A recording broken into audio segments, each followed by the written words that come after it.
Welcome back to my channel. Sa video ito, pag-uusapan natin ang kasaysayan ng Ormoc City. Pero bago yan, kung hindi ka pa nakapag-subscribe, ay subscribe mo na, i-hit mo na rin ang notification bell nang sa ganun i-updated ka pag mayroon akong mga bagong upload na videos.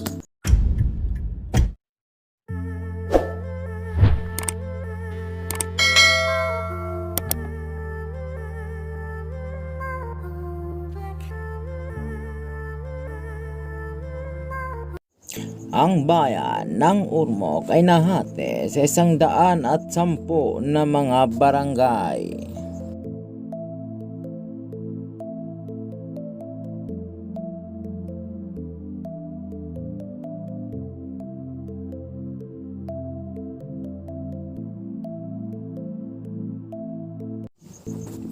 Ang lungsod ng Ormoc ang sentro ng komersiyo at industriya sa kanlurang bahagi ng Leyte, ay ang unang di-provincial na kabisera ng Pilipinas.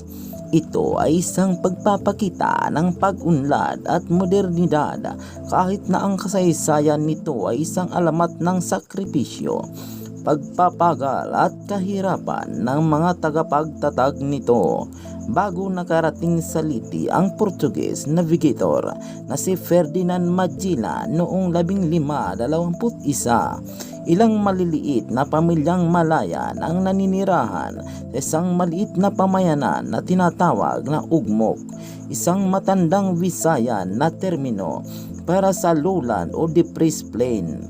Ugmok din ang pangalan ng bukal na matatagpuan sa pagitan ang kasalukuyang mga barangay ng Dunghol at Mahayag. Ang pangalang Ormoc maliwanag na ang pagkakaiba ng taga-orihinal na pangalan at nagamit sa pagdating ng mga Espanyol na conquistadores at ang paglipat ng mga tao mula sa mga kalapit na bayan at isla upang manirahan sa kanyang matatabang kapatagan, ang mga primitive Malayan ay nagkaroon ng ilang mahusay na pag-unlad ng kalakalan at komersiyo kasama ang mga Chinese, Javans at Indonesians na madalas pumunta sa mga isla sa kanilang mga junks, vintas at sailboat.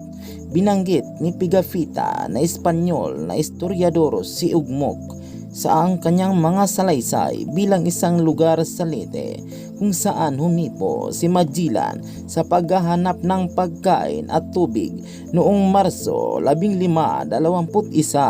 Noong Hulyo 16 at 1575, si Father Quirino at ang iba pang mga misyonerong Hiswita ay dumating sa Leyte noong Mayo 1577 at itinatag ni Padre Alfonso Rodriguez at Leonardo Silise ang misyon ng Ormoc. Ang pitsang ito ay minarkahan ang pagbabalik loob ng mga Ugmocanon sa Kristyanismo. Ang Ormoc ay isang nayon sa baybayin na nirid din at palagi ang hinaharas ng mga Moro na pirata. Paminsan-minsan, pagdarambong at renegade ay nilabanan ng mga Malayan ng Ugmok, Baybay at Palumpon. Ito ay ina ng bayan ng Ormoc. Nagtatag ang bayang ito ng sistema ng komunikasyon ng ubusan ng mga runner mula sa mga watchtower na itanayo upang ipaalam at bigyan ng babala ang mga naninirahan sa pagkakaroon ng mga Moro, vintas na nakikita sa malayong dagat. Maagang bahagi ng 1634 nakuha ni Raha Bungso Binuno ng Sulu ang 300 katutubo mula sa Ormoc pagkatapos ang isang matagumpay na pag-atake sa mga Camarines upang protektahan ang mga tao. Ang mga Hiswita na si Juan del Carpio ay nagtayo ng mga kuta na sinalakay ng mga Maguindanao bago ito natapos noong Disyembre 3, 1634. Ang notoryos na pirata sinalakay ng Katsil, Kunalat o Kudarat ang Ormoc mula sa pananakop nito. Pandarambong at pandarambong sa mga bayan ng Sugod, Kabalian, Namukan, ngayon ay inupakan at baybay. 50 magigiting na Ormocanon ang lumaban sa mga mananakop. Nagalit ngunit nilipol ng labis na kataasan ng armas at bilang ng kaaway. Ang mga tagapagtanggol ay minasaker hanggang sa huling tao sa loob ng kuta na nagtatanggol sa bayan at napatay ang karpyo. Noong 1768, kinuha ng mga Agustinian ang mga misyon sa Leyte matapos mapatalsik ang mga Hisweta. Noong Pebrero 26, 1834, humiwalay ang Ormoc dito inang bayan ang Palumpon at ginawa sa isang hiwalay at natatanging munisipalidad.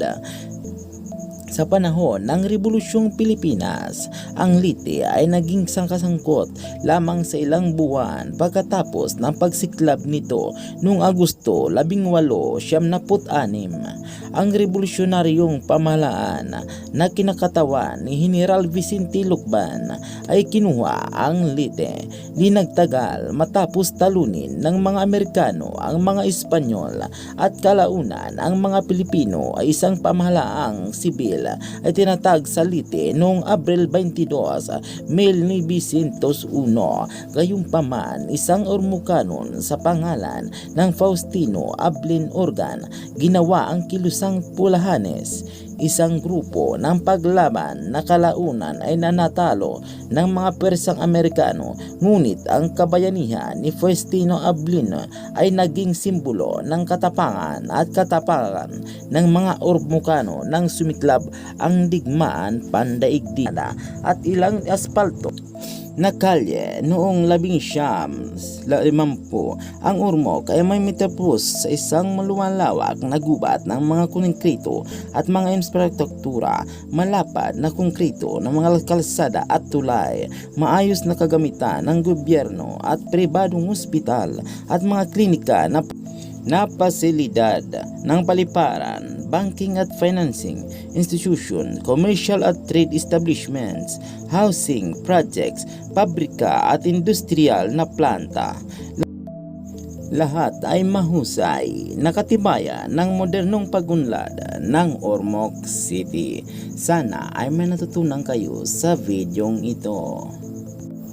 Inuulit ko, pag hindi ka pa nakapag-subscribe, i-subscribe mo na. Pindutin mo na ang notification bell nang sa ganun ay updated ka pag mayroon akong mga bagong upload na videos.